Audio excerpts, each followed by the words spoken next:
To the best of my knowledge, we only get one spin on this planet in our lifetime. And so we should make the most and the best of every day we're fortunate enough to wake into it and see ourselves in all the ways that we show up as a human. Hello and welcome to the Daily Helping with Dr. Richard Schuster. Food for the brain, knowledge from the experts, tools to win at life. I'm your host, Dr. Richard. Whoever you are, wherever you're from, and whatever you do, this is the show that is going to help you become the best version of yourself. Each episode, you will hear from some of the most amazing, talented, and successful people on the planet who followed their passions and strive to help others. Join our movement to get 1 million people each day to commit acts of kindness for others. Together, we're going to make the world a better place. Are you ready? Because it's time for your Daily Helping. Thanks for tuning into this episode of the Daily Helping Podcast. I'm your host, Dr. Richard, and what an incredible guest we have with us today. His name is Scott M. Curran. He is a social impact lawyer, advisor, and educator who has spent more than 25 years helping leaders and institutions turn good intentions into scalable, lasting impact. He's the founder and CEO of Beyond Advisors and former general counsel of the Clinton Foundation, where he advised a global nonprofit operating in more than 50 countries. He works across the nonprofit, corporate, and legal sectors, advising boards, executives, and organizations on governance strategy and systems that do well at scale. His work spans major foundations, companies, and cross-sector initiatives, tackling some of the world's most complex challenges. He teaches social impact law, recognized by Crane Chicago Business as one of the coolest courses for law students. That's really fun. And hosts the podcast Better Good with Scott M. Curran. He's here with us today to talk about his new book, which is available everywhere tomorrow, Better Good, a simple system for creating lasting impact. And all author proceeds are going to organizations featured in the book, which is also so cool. Scott, we got so much to talk about. Welcome to the Daily Helping. It is fantastic to have you with us today. It is fantastic to be with you, Dr. Richard. I am such a fan, and I am so grateful for this opportunity. I'm grateful for all the work you do. I'm grateful for all the episodes you share, and I'm super grateful to be with you for this one. So thank you. I love a gratitude fest. That goes both ways. I am an admirer of all the good you're doing in the world. Let's jump right in. Let's do it. I want to jump in the Scott Curran time machine. So take us back to some of those key milestone moments in your life that put you on the path you're on today. Yeah, it's funny. In my own show, I ask, and I've never said this on someone else's, but because you and I have a similar view of the world and an approach, my first question of every one of my guests is, what is your earliest recollection that doing good was a thing, was something that was in the world, something that people did, and something you could do? And nobody's turned that question on me, but I'm going to give it to you. The answer to you is that I remember a teacher. It's not the earliest thing I know now that was doing good, but it's the earliest recollection I have that it was a thing. A teacher once said to me, just like casually in the hallway, "Oh, it's such a good thing that your mom volunteers so often at the school." And it was a completely normal thing for me to see my mom volunteering at the school. She made copies for teachers, and it was just a volunteer thing. And she was there regularly and present for me. And so I didn't think anything of it. I didn't understand why the teacher made a note of it, because again, for me, it was completely normal. And so that was my first recollection that doing good was a thing. And it was when I think I started planting and nurturing that seed of doing good in the world. And then the more you see it, the more you see it. And so that sort of opened my eyes to it.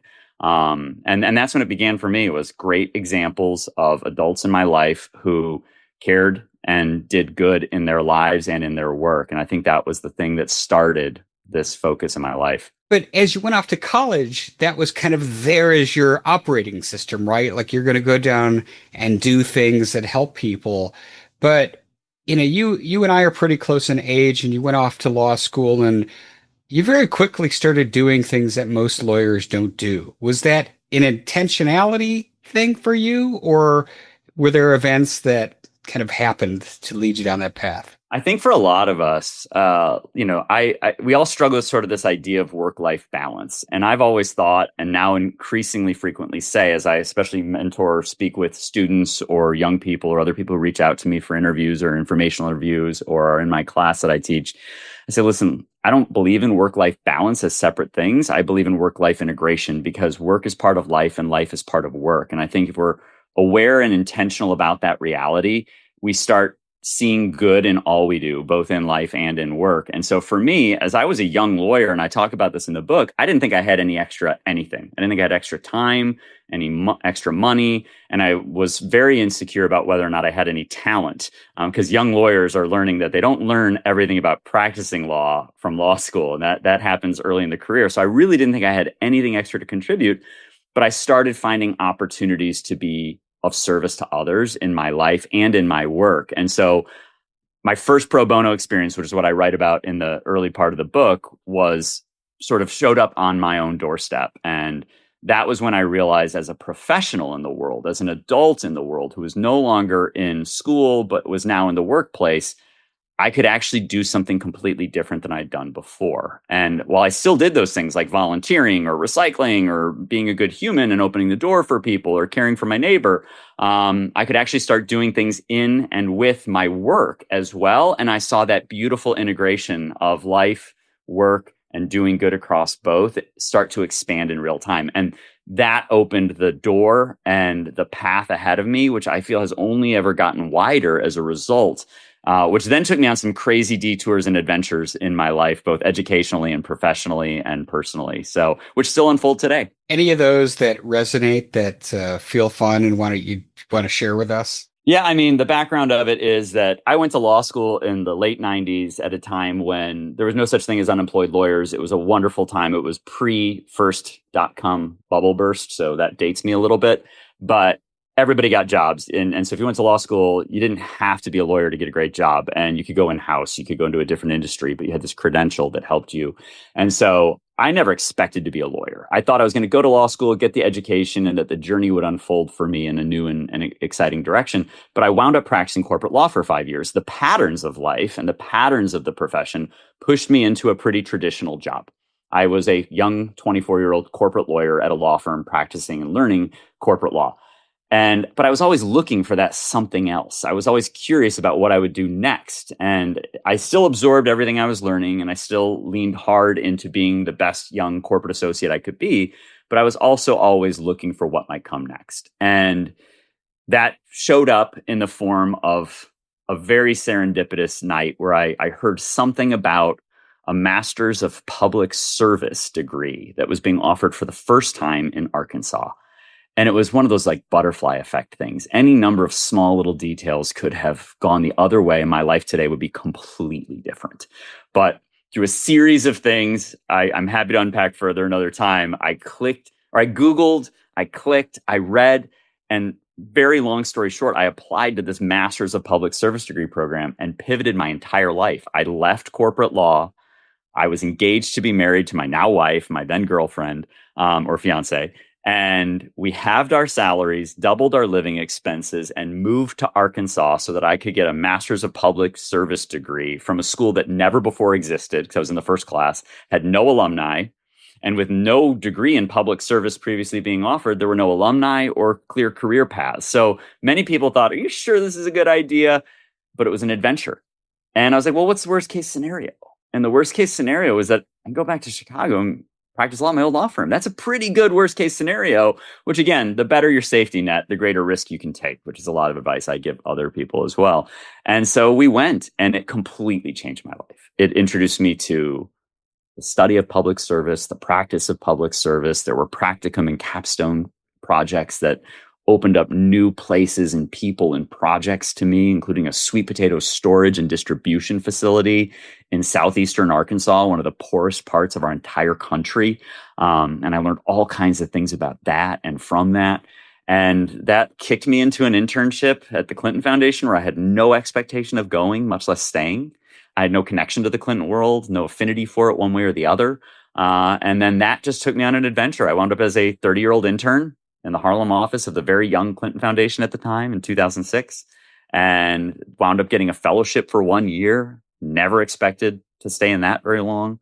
And that turned into a decade-long career. So I'd say that decision to keep my eyes open, to look for a new opportunity, to lean into curiosity, and to pull that thread when it shows up. And that was probably the biggest life pivot for me, that I also hear about, because people ask a lot. Should I get another degree? Should I do this program? Should I get a certificate? Should I take improv classes? And my answer is always, if it lights you up, if you're curious about it, and it adds more value than it detracts, and it opens more doors than it closes, man, life is an adventure, and adventure is out there. Go for it. I love that you are framing these chapters in your life as adventures and the butterfly effect. You know, my story is very similar in a lot of ways. The right exact conditions, like weather, right? You have to have the right circumstances for a tornado or a hurricane to form. And, you know, so you and I both experience that, as do many people. I'm curious. I want to jump into the book because the book is interesting to me in a lot of ways. Better Good. Grammatically, that's a fascinating title. Talk to us about the impetus for writing the book, why you chose that name, and then I've got some more questions. Sure. I have to confess, I started writing a different book. I always tell people that in my career, my day job, I help sort of leading institutions, individuals, and organizations solve the hardest parts of doing good well. Things like governance, compliance, legal operations, systems, and strategy. Really hard things that are very important, but hard to grasp, hard to prioritize, hard to get professional services for. They're usually really expensive and hard to find, much less afford. And I got lucky. I got to work in an all-star game of philanthropy and social enterprise and social impact. And so my goal has always been professionally to find a way to simplify that and give it away. And so I thought I was going to write a book about that, the nerdy hard parts of governance and compliance, but make them as simple, accessible, easy to understand, and easy to put in action as I could. And really loving people in my life kindly said that sounded like a boring book. So I pivoted. And, my agent, my publisher were super nice, because that was the book I started off with. And they helped me realize that the actual biggest and hopefully most helpful thing I've learned is that this is all actually simple and part of a shared framework underneath every individual and every organizational effort across any industry or sector. And I've seen it. So this is true. So I went on my own journey and my own discovery of what was beneath all these hard things was actually a super simple framework that was easy to understand and even easier to use, but is actually already alive and well in every single one of our lives and in all of our work, especially but not limited to when we seek to do good in our lives and in our work. And so I went on a discovery journey myself, and I found that this framework was the common one hiding in plain sight beneath all of the organizations and institutions with which I have been working, including big businesses, big brands, and big brains, but it's also present in your life and my life. And so that is what the book became. And it was about how individuals and organizations do good, plain and simple. And it was interesting because there was a little bit of back and forth, to put it mildly. And you're in the process of getting your book into the world, so you understand this. You have this interplay with your publisher, with your agent, about what things should be called, what should make it in the book or not, what should be edited out. And at one point, there was a conversation about the title, and for exactly the reasons you outlined, Better Good was being tossed around, and questions were being asked about it. And the ideas came up of it being greater good, or some other modifier. Different good, more good, etc. And I thought, especially in these times where headlines are heavy, the world's challenges are heavy, and that causes each of us and the organizations that we serve and support to question whether the good we do matters. Better. Our version of better is unique to us. It's accessible to us. It's actionable by us every day. And there is nobody else out there. Whereas greatness or different or more is harder to grasp and measure and identify, but each of us know what we can do better in our current circumstances today, tomorrow, and every day that comes after to do our version of it better. And there's a very empowering point behind all of this, which is that we're doing more than we give ourselves credit for. We have greater capacity than we think to do more of it and to do it better right now, no waiting. And that what we do really does matter in our lives, in our work, and with the organizations we support and serve. And that is my hope. That is my core promise and premise of the book. And that is my fervent belief that each of us has that capacity. So a little bit better for each of us in the ways that matter most to us is something we can each act on today. We don't have to wait for some other someday or some other set of circumstances or resources or institutions or third parties before we can start doing our version of good in a way that's better for us. And so that's why we landed on the title. And I love that question. Thank you for asking. Of course, I can't help but think of a parallel to a book by Bruno Bettelheim, A Good Enough Parent. I think this was one of the most phenomenal books I've ever read in my entire life. And it was exactly that. There's no blueprint for how do you be the best parent, right? You don't get a certificate in the mail, Scott. Congratulations on, July 16, 2026. You're the best parent. No, it's being you. How do you leverage what you have to do something really well that only you can do? And you set the barometer as to what that looks like. So I love that. And I had another thought that what I really love about the book. You mentioned today, headlines are heavy. A lot of us are really stressed out, scared for the future. And there are a lot of young people in particular who are running around in the world and probably believe that their voice doesn't count and that they're one person and they're not going to make the world better. They can't change the world. But you have a framework that says not so fast. You can and you do make an impact. So with that as our background, let's jump in. And so walk us through how at a 50,000 foot level, Scott, the framework within your book. Sure. And this is the journey of discovery I went on when I was unpacking, pivoting it from this, nerdy governance for nonprofit book into the one that it is now, is the common frame between every single one of us and every other individual we might admire or respect, who we think is doing good in some really awesome, amazing way, or who the headlines suggest do good uniquely well. People with tons of money who get headlines for giving it away or otherwise, or who are tweeting or social posting or doing work that we find awe-inspiring, which is great. But stay with me on that, because between them and each of us, we all share the exact same framework for doing good. And it's this. And it's fun because it's easy to remember. There's 3 P's and there's 3 T's and then there's 3 S's. That's the advanced part. So we'll just stick with the 3 P's and the 3 T's. Every single one of us has a profile. Every single one of us has a platform, and every single one of us is driven by passion or many passions. Those are your 3 P's: profile, platform, and passion. That's who we are and how we show up in the world. The second part are the 3 T's of time, talent, and treasure. What we contribute to the world using our profile, platform, and passions. Time, talent, and treasure. Those are your 3 T's. Those 6 factors together are always at work for every one of us. And we can unpack anybody who has a limiting belief about whether they really have a profile or if their platform matters and whether or not their passions show up in the right ways. We can unpack all of that. But once you understand that that is the basis for who you are and how you show up in the world, then you can move on to what you show up in the world with, which is your time, where and how we dispose of our time each day in life, in work, with organizations and spaces and places we care about. Our talent, what we contribute when we show up, who we are, what we do in that space, which changes based on a lot of different things. And then treasure, which is usually where most people think about or start with doing good. I have to give money, or I have to write a check, or I have to help fundraise. Super common in the nonprofit space to think, because that is the fuel that makes a lot of organizations and operations run. But it's misleading to start there, because you don't actually need any treasure to make this mix work for you. So if we show up aware and intentional, and that's if there's 2 words that the entire book is about, it's awareness and intentionality. Awareness that we're doing more good than we give ourselves credit for. We're capable of doing more than we may see, and we have everything we need to do it just a little bit better for each of us in the way that matters to us.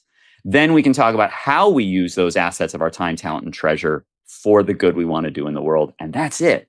Then if you got that on lock, and if you're like, yep, I get that, I understand that, I'm ready for the advanced tactics, or I've been there, done that, or hey, the organization I volunteer with is all over those things and it's crystal clear where they are. Great. You want to know what separates good from great and what makes the quote unquote best in the world? And I want to be clear, when I say best in the world, I don't mean most famous. I don't mean wealthiest. I include hometown heroes, individuals who are living lives of impact and doing good and service in myriad and dynamic ways. Those people are some of the best in the world. They may not be famous, but their work should be. And organizations we may never have heard of or that are tiny and operate in our own hometowns, them too. They're the best in the world too because they're making a difference locally.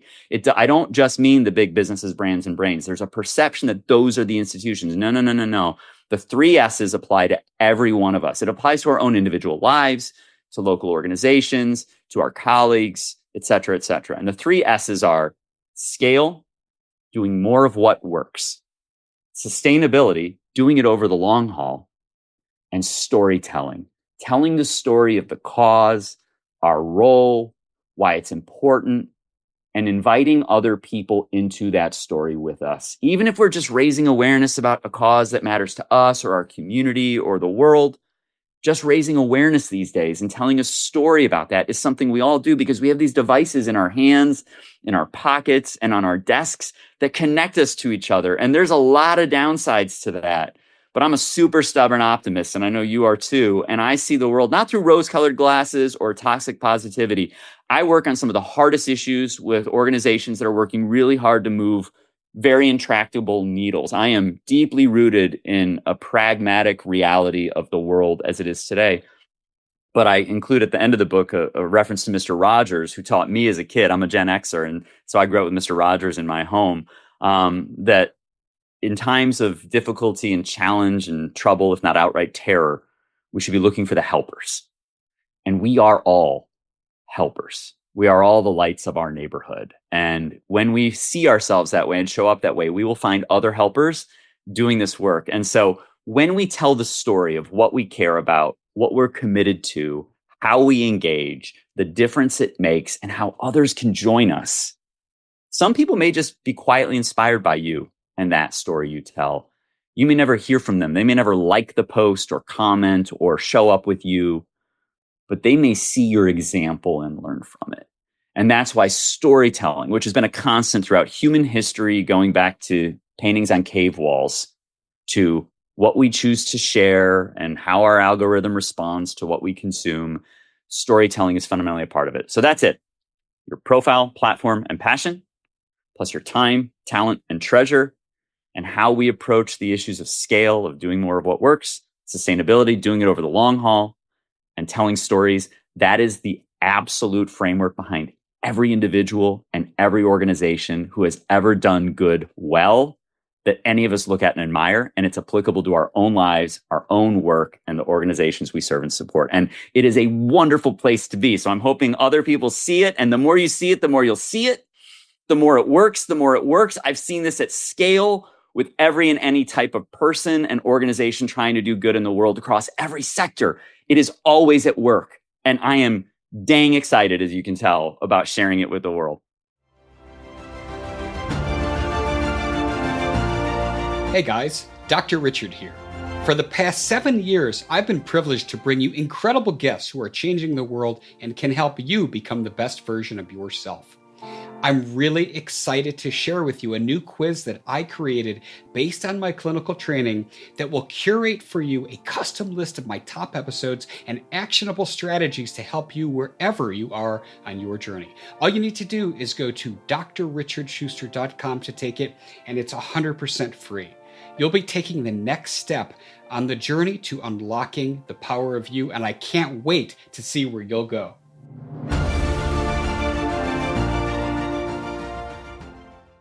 Well, definitely one of the P's, passion, is most evident, Scott, with our conversation as we're talking. And we do love acronyms on the Daily Helping. So I do want to ask a few questions because I wrote the 3 P's and the 3 T's and the 3 S's, and my notes look like a football coach's playbook, right, with arrows. And so I want to talk of profile because I think for this to work, and I'm talking more on the micro than I am the macro here, there has to be buy-in from the person, from the reader, from someone to say, because I hear you, right? Platform is the people you can influence, your passion, obviously, that's what lights your soul up inside. Profile.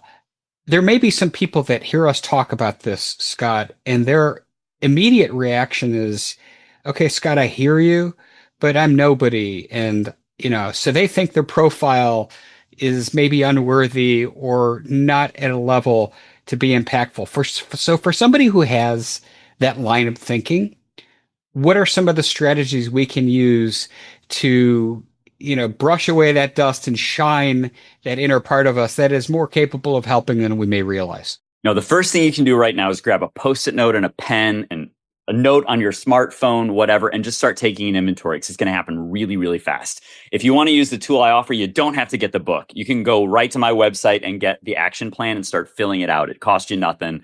Free, go use it. But you can just do it with a Post-it note and a pen or pencil or a smartphone app note. Write down how you introduce yourself to people. Who are you and what do you do? That is the question almost all of us get asked anytime we go anywhere and meet someone new. So what do you do? And every one of us has an answer to that question. And often, depending on the context, we have different answers. So, you might go to a PTA event or a school event for a kid, like, which one's your kid? I'm the parent of Ray and Asprey, right? Those are my kids. Well, what do you do for a living? Gosh, that's a hard one for me to answer because I do a lot of different things, but I usually default to the highest credential I have. So a lot of us answer with our credentials. I'm a lawyer. I'm a consultant. I work in social impact. If I'm at the law school I teach, I'm an adjunct professor. If I'm with the dog rescue or many of the dog rescues I volunteer with or foster for, I'm Angel's foster dad. So just think about all the ways you've ever introduced yourself in any context.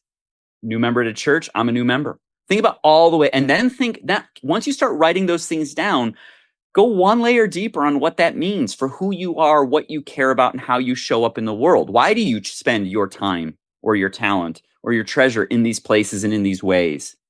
And that starts opening up. I look at it like the opening, the first time that everybody goes into the Willy Wonka chocolate factory. You just start seeing all sweet, amazing goodness everywhere you look, and it just gets bigger and brighter and better everywhere you turn. Start inventorying your profile and the ways in which it is diverse. Yes, you can, but please don't be limited by listing your credentials. Your credentials are a part of who you are. They're usually about what you learned, who gave you a certificate, et cetera, et cetera. But you are multitudes. You are so much more than that. I mean, Dr. Richard, you are too, right? We were talking and I've listened to your show. You're a podcast host in this environment. You're a doctor. It's right there on the front of your name and how all of us know you and refer to you. But if we stop there, we would be selling the best parts of you short. You're a parent of kids who light you up and fire you up. You are a survivor of incredible circumstance. And there's examples of this in the book too. You are so much more than a label or a credential. I often tell people I'm the youngest of 6. And right now, for some of your listeners, they immediately know who I am. Oh my gosh, a youngest of 6. Then if I tell you it's in a blended family and that I'm adopted, all of a sudden, who I am and how I show up. I just watched your eyebrows go up as we're recording this, and it invites intrigue and it allows all of us to explore who we really are in this world. And we're only here for a short time. And to the best of my knowledge, we only get one spin on this planet in our lifetime. And so we should make the most and the best of every day we're fortunate enough to wake into it and see ourselves in all the ways that we show up as a human. So I don't care if you're my next door neighbor who is a single mom who cuts hair out of her house. I talk in the book about an example of an Uber driver who left a lasting impact in less than a 1-minute interaction with my brother and me, who had no idea what we were there for. We could have been guys from accounting at the hospital for all she knew, but we were actually there saying goodbye to our dad in his final days. And she made a huge impact through a single, simple line that has stayed with me ever since. And I kept it in the book. It almost got edited out. And I was like, I think this matters. And it's funny because early readers have brought it up with incredible frequency and said, wow, that was a really interesting way.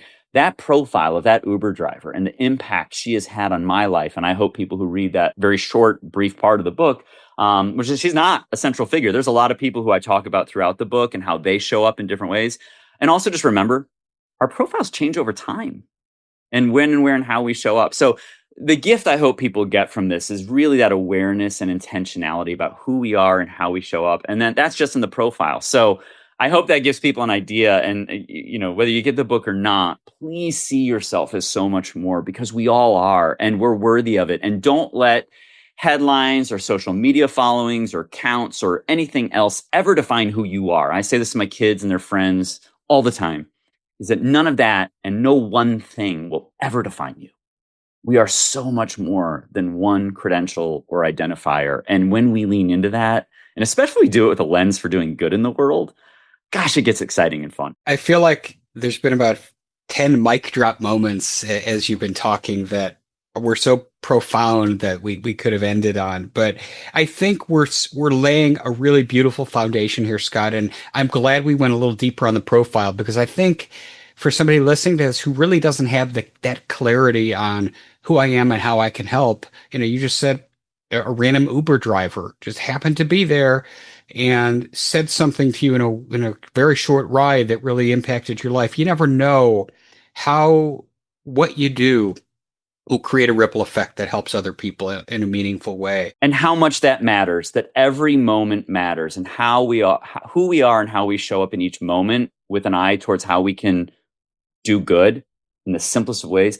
That stuff really matters. That's the stuff of our individual lives, not the big headline stuff. Amen to that. I don't want to work our way through all the acronyms, but I think it's worth some time spending a moment or two on platform, because again, people might doubt their ability to have impact. And if they say, okay, you know what, Scott's convinced me, I went through the exercise, I got my sticky notes. Yeah, I am somebody, but I'm nobody, right? I have no platform. What does Scott Curran say to that? Yes, you do. And they're different and multitude as well, just like with your profile. And I identify with that too. Let me be clear. I've been a behind the scenes guy my whole life. I've always served bigger businesses, bigger brands, or bigger brains who enjoy the spotlight or whose names are on things. So I understand that as, this is a highly vulnerable experience coming out into the world with a book, not knowing where or how it'll land or if it'll resonate with anybody. And I don't have a big following either. I don't have a huge platform, but you do. And I do. And it's not about your follower count on social media or how many people you're connected to on LinkedIn or how many Facebook friends you have. Those are artificial and arbitrary. That is one platform. But we all stand on platforms every day. Think of them as the spaces and places you show up in real life and, yes, online. But please don't let our social media driven culture think that, which talks a lot about the word platform. Don't let that hijack the definition of what platforms really are. Platforms are the places we live, including our own homes, how we show up as a spouse, as a parent, as a neighbor, as a community member. These are all platforms. So there is sort of the core platform, the stages on which we stand. So we would think life, home, community, work. Great. Yes, start there. Now look at how it expands exponentially as you start thinking about associations and organizations you're part of. Maybe you're a teacher who's part of a teacher-based organization. Maybe you're a parishioner at a church, and maybe you have volunteer or leadership roles there. Look at how big the platform's getting just in those two examples. Maybe you serve your village or city council, and you're an elected official or a volunteer. Okay, your platform's getting bigger there too. Maybe you serve on the school board, or you're part of the PTA. That's all part of your platform. The places and spaces you show up with that time, talent, and treasure and contribute are all parts of your platform. And each one of us lives in a world where those platforms exist because we go every day. If you go to the grocery store and you hold the door for someone, you help someone with their groceries, or help somebody who tripped and fell, or round up for charity at checkout, which greets all of us almost everywhere. Increasingly, it seems like almost every. And you either, whether you choose to do it every time, some of the time, or none of the time, and direct your assets and resources in that way, those are all platforms too, because that's how you show up as a philanthropist. Everybody's if you've ever given a penny in a kettle at the holidays, if you've ever bought a Girl Scout cookie or wrapping paper or a candy bar to support a softball team or anything, those are all platforms that you show up in unique ways that are also part of your profile. So the platform's bigger than we think. And again, if we are aware of that and intentional about seeing it, we can do better every day in how we leverage our profile and our platform and those things that drive us towards our passions for better good every day in every way. It just gets bigger the more we see it. The more it works, the more it works. And the world is better as a result, even if it's just our world that's better as a result. Because I talk very early in the book about why this matters and why we all get lit up by these things, and talk about these happy chemicals that have always been in human bodies and are still in human bodies today. Dopamine, serotonin, oxytocin, and endorphins. They're always in us and always firing and always have been. It's how society has evolved. It's the things that make us feel good when we do good.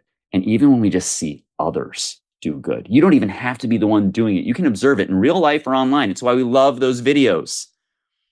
A dog being adopted, a child being fitted with a hearing aid for the first time and hearing mommy's voice, or seeing a family member returning from service, or any of those things that cause us to well up. Those are the things that make us feel good. We're wired for this. It's who and how we are. And when we curate that intentionally in our life, whether in real life or online, we serve more of ourselves and each other in that. So when you just do it in your own life, even at home in your own family, you'll feel good as a result.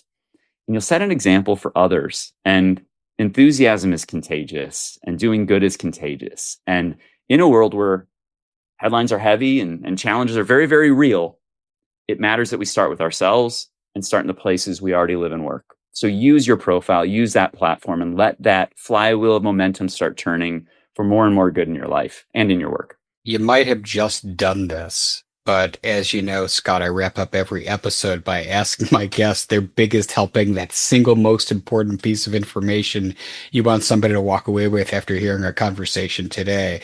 So you've dropped so many beautiful pearls of wisdom on us. If you got another one, or just want to circle back to one we've already talked about, here's that opportunity. Be aware, be intentional, and take action. Because the more aware you are, the more you'll see it. And the more you see it, the more you'll see it. The more intentional you are about it, the more you keep the momentum going. And the more you take action, the more momentum starts picking up.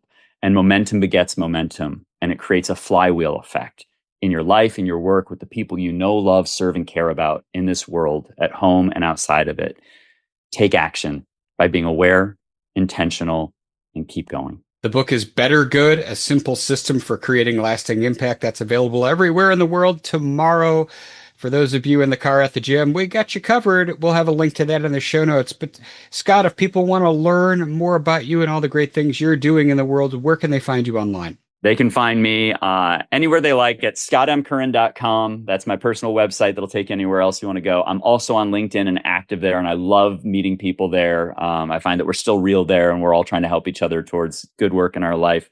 And you can find me on social handles at scottmcurran, and or use the hashtag BetterGood. I want to hear what other people are doing, seeing, learning, and acting on as a result of this. So if anything resonated, whether you get the book or not, and I hope you do, and I hope it helps, but I'd love to hear about how you're doing good in your life and your work. And Dr. Richard, I can't thank you enough for being who you are, for all you do, and how you are in this world, because your podcast is a gift to all of us all the time. This episode, but all episodes. And I'm so grateful that you're part of a living example of better good in this world. So thank you for having me today, but thank you for always having amazing episodes for others to do better good in their lives and work. I appreciate your kind words, Scott, more than I could express. Thank you for that. Thank you for how you show up in the world, for having the courage to write a book that is going to help so many people help others, which is the name of the game. And since we're throwing our thank yous around to each and every one of you who listen to this, thank you. And I mean that sincerely. I know your time is valuable. If you like what you heard, if you're inspired, if you're going to go work on your profile, go give us a follow and a 5-star review, because this helps other people find this show. But most importantly, go out there today and do something nice for somebody else, even if you don't know who they are, and post in your feeds using the hashtag MyDailyHelping, because the happiest people are those that help others.